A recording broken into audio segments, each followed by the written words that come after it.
Olá, pessoas! Finalmente veio à luz o relatório final da CPI da Covid. Renan Cagalheiros finalmente pariu um bebê de Rosemary e trouxe à tona mais de 1000 páginas de muita lorota, de muita narrativa, de muita excrescência, de muita seletividade acusatória, de muita intimidação, de muita espetaculosidade, de muito embuste político e, sobretudo, de muita desonestidade nas intenções. Há um princípio básico que reina no direito de que quem investiga não deve acusar. Se sabe que as comissões parlamentares de inquérito têm poderes investigatórios próprios das autoridades judiciais, o que significa dizer que, como juízes, os integrantes das comissões têm poder instrutório para oitiva de testemunhas, determinação de diligências,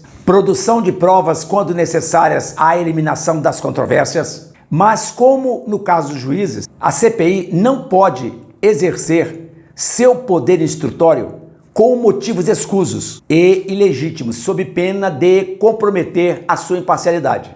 Tudo isso não foi observado na CPI da farofa, porque o que mais se viu ao longo de todo o trajeto foi os integrantes do G7 destruindo reputações, humilhando depoentes, como o tristíssimo espetáculo ocorrido com a médica paulista Nise Yamaguchi, e o desrespeito a empresários como Luciano Hang e Carlos Wizard. Portanto, no afã de criar uma realidade totalmente invertida, a CPI destroçou o devido processo legal, inverteu totalmente a busca da verdade, que aliás ela nunca esteve atrás, já que deixou de ouvir e investigar o famoso Consórcio Nordeste para se focar exclusivamente na iniciativa de atribuir ao presidente da República, de toda maneira, de toda forma, de todo modo, acusações de crimes.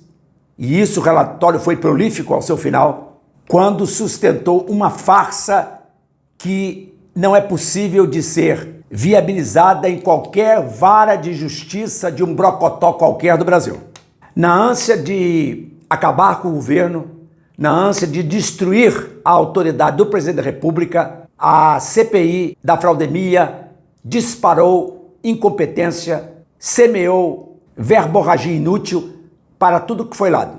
Eu selecionei alguns trechos, evidentemente que foram muitos, foram vários, mas eu selecionei alguns que mostram algumas das arbitrariedades, da prepotência e da arrogância, e inclusive momentos hilários de lacração que a TV mostrou. Vejamos. Para protozoário nunca cabe, nunca cabe para vírus. Por exemplo, doutora, quando surgiu H1N1, a gripe H1N1, a ciência foi atrás de um medicamento antiprotozoário ou antiviral? Me diga, responda. Não, foi um antiviral? Antiviral. Pois bem, não foi antiprotozoário. A ciência agora está buscando para o coronavírus. Aliás, a senhora sabe a que família, a que grupo pertence o Covid-19? A coronavírus. Hein? Ele é um coronavírus. Mas a que grupo?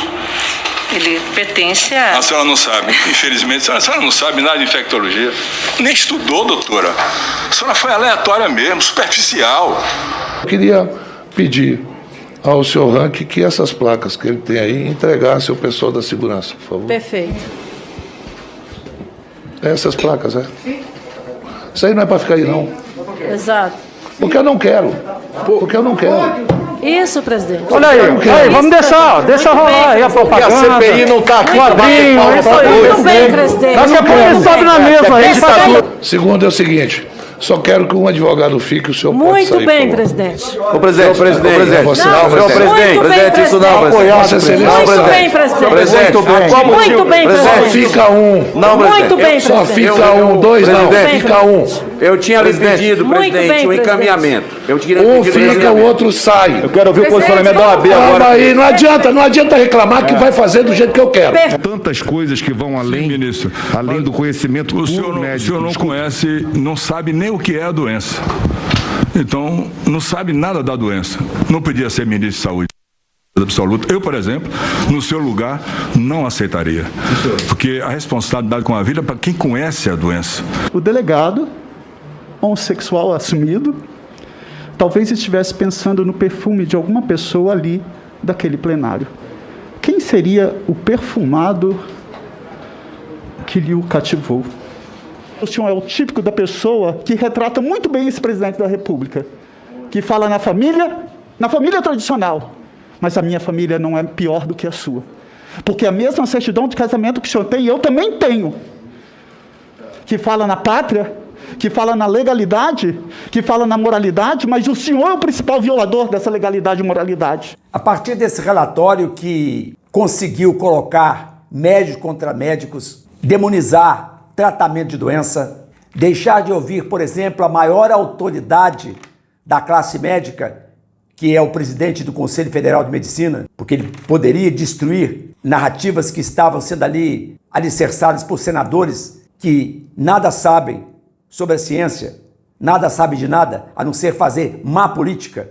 O caminho a ser tomado por esse calhamaço, urdido por um dos políticos mais enrolados com a justiça penal que se pode encontrar hoje no Brasil, de acordo com o artigo 151 do Regimento Interno do Senado Federal, o caminho é o Ministério Público Federal, que detém o poder e a competência de promover a responsabilização civil ou penal dos possíveis infratores. Porque, dentro do princípio acusatório, a jurisdição penal somente se movimenta com a conjugação de duas magistraturas, a magistratura judicial e a magistratura ministerial, sendo que o Estado conferiu ao Ministério Público a primazia e o encargo do exercício das pretensões punitivas e executórias. No que tange à esfera penal, inegavelmente é ao parquê, é ao Ministério Público que compete o oferecimento da denúncia criminal e a apresentação da ação penal com todos os seus elementos de materialidade e autoria. Portanto, a CPI em si tem apenas, como foi dito, poder investigatório. Ela não tem poder de acusar, muito menos de julgar. Uma vez entregue o relatório no Ministério Público, pela Lei 10.001 de 2000, as conclusões das CPIs devem ser priorizadas no âmbito da Procuradoria-Geral da República, o que não implica em imposição de prazo para respostas sobre providências tomadas, devendo, no entanto, o órgão encaminhar semestralmente um posicionamento sobre o que está sendo feito em relação ao descrito no relatório final. Agora, na CPI do mundo bizarro, nessa CPI maluca, que resolveu indiciar pelo crime de epidemia e responsabilizar o presidente da República pelas mais de 600 mil mortes ocorridas no país em decorrência do vírus, e na mesma CPI que diz que houve corrupção sem que tivesse havido o gasto de R$1 em pagamento por vacinas relativamente a compras não feitas, a malta de Translocados quer eternizar o debate e quer eternizar a comissão, já pretendendo, já antecipando a possibilidade de pedir o impeachment do Procurador-Geral da República caso ele não tome as providências e aceite todas as indicações, todos os enquadramentos feitos pelo relatório final. E ainda pretendem levar o relatório a tribunais internacionais, no que é apoiado pelo clubinho da esquerda, constituído por jornais como The Guardian e Libération, que refletem exatamente a oposição interna ao presidente da República e que, no fundo, repercute interesse de grupos poderosos que combatem todos os líderes que se levantam em defesa da soberania nacional. Portanto, no ponto que está o relatório final da CPI da Covid, após ser encaminhado à mesa de diretor do Senado, será remetido à Procuradoria-Geral da República, conforme o artigo 151 do Regimento Interno do Senado.